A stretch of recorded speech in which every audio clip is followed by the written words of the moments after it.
ঢাকায় এসেছেন পাকিস্তানের জনপ্রিয় অভিনেত্রী হানিয়া আমির। গত বৃহস্পতিবারেই ঢাকায় পা রেখেই সামাজিক মাধ্যমে বাংলাদেশি ভক্তদের জানান শুভেচ্ছা। এরই মধ্যে ঢাকায় কাটানো এই সুন্দরীর বেশ কিছু মুহূর্ত ভাইরাল। শুক্রবার বিকেলে বেড়াতে যান ঐতিহ্যবাহী আহসান মঞ্জিলে, যেখানে কাটান বিশেষ কিছু মুহূর্ত। আর তা নিজের ইনস্টাগ্রামে শেয়ার করেন হানিয়া আমির। হানিয়া আমিরের এই ঘোরাঘুরিতে সঙ্গ দিয়েছেন কন্টেন্ট ক্রিয়েটর ও ফুড ব্লগার ইফতেখার রাফসান।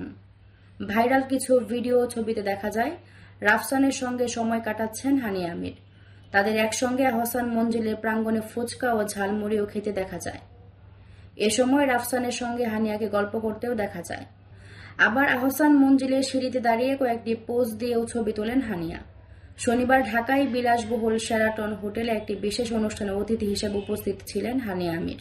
তিনি আশা করছেন বাংলাদেশের ভক্তদের কাছ থেকে ভালোবাসা পেয়ে এই সফর তার জন্য স্মরণীয় হয়ে উঠবে।